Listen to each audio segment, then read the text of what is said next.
Hi, I'm going to show you how to paint a colored strip on the fuselage.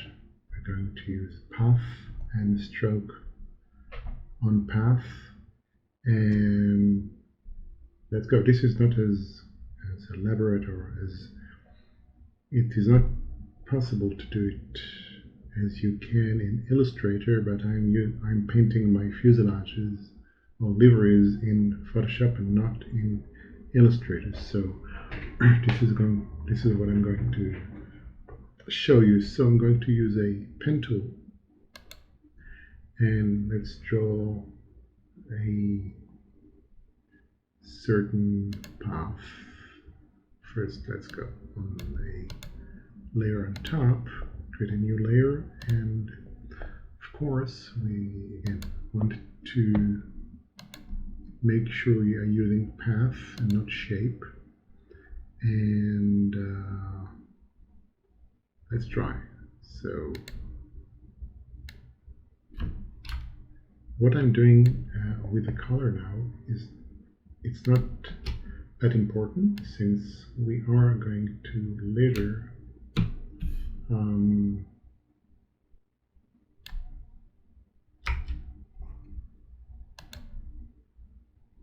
modify. So okay, this is the shape. I'm going to select this path, and I'm going to use the stroke path. Now I intend to use two colors, and it will be symmetrical. So we have a red line, or two red lines enclosing one blue line.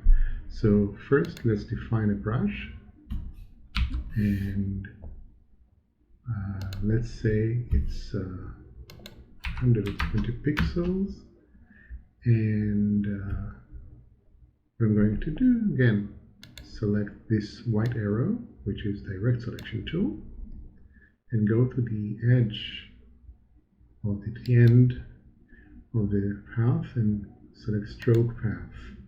And now select stroke path, select brush, which was the default, and press OK, and let's see if it works. Okay, so let's not be alarmed by the fact that we have the blue line, because this blue line is the path, and we are going to later delete it if we want. So let's go back to layers and create a new layer. And again, I'm going to make sure we are in the arrow tool and select. Now this time I'm going to go to brush and define a thinner, let's say 40 pixels, maybe 50 pixels, and make sure the front color is white. And now again, selecting the arrow, right click, stroke path, and let's hope for the best, and it painted white. So now what I'm going to do first is go to path, and if you can see this tab, go to window and make sure it's checked. And now I'm going to select this one and delete it. And now we have only the red and the white. And of course we can merge it, but let's not do it now. So you know what, let's merge them so that we have a one layer that we can move down, so that we can see it will be hidden by the wings.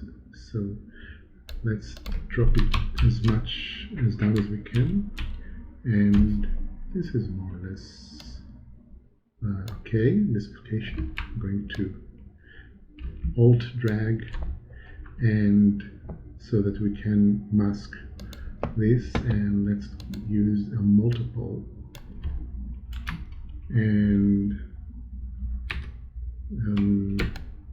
this is it. So we can either make it more opaque if we want to control the brightness, and of course we can use the select red just to change a different color, so we can either paint it or double click here on the side and then go to stroke and normal, and let's see, no, sorry, not strokes, no, but color overlay, and we are going to change this color to, you have to make sure it's selected, and now go to a different color,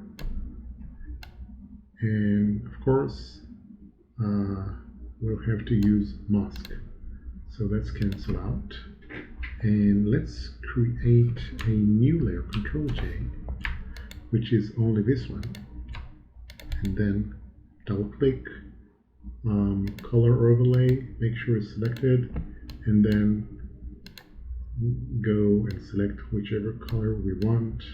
Let's do it green, like dark green, and close. So as long as you do this, of course, drag and drop, drag the mask onto it, and make sure this one as well is multiply.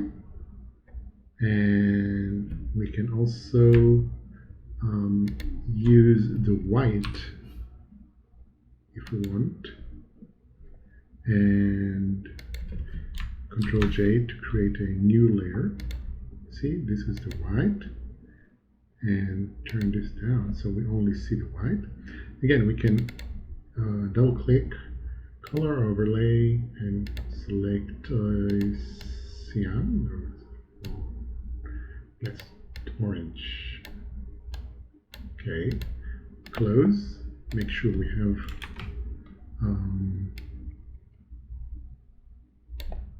all the layers on.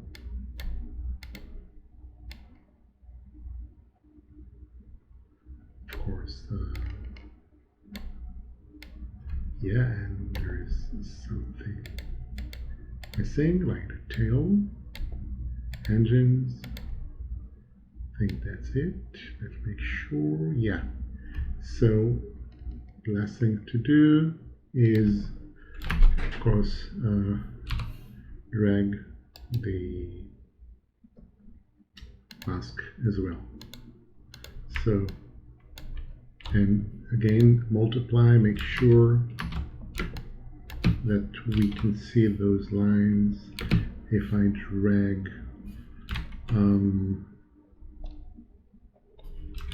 of course I can make it less transparent. Actually, I can hide this one, either even delete it, because I don't need it. And I'm going to select those both and change opacity to 19. And we can even lock them together and then move either one.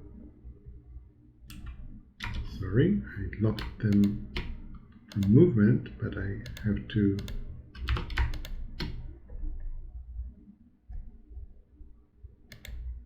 lock them inside. So I can move this using the shift arrows. Of course, shift and arrow will make it faster, and I'll have to okay, my bad is that I moved the mask as well, so I have to delete this mask. And where is the other one? This one. I have to delete this mask and just drag it again, so that, as you can see, it's hidden by the mask. So I do think that we should reduce the opacity to 18, But again, this one is up to you. It's a matter of taste. And of course, later you can play with the reflections again, but this is a simple trick. Now, if you want to vary the width of each of the paths and the lines, you have to work with Illustrator, and I am not aware of any trick in Photoshop other than paint them manually to create this effect. So I hope you enjoyed it. This one was a very short tutorial, and I hope you liked it. Thank you very much.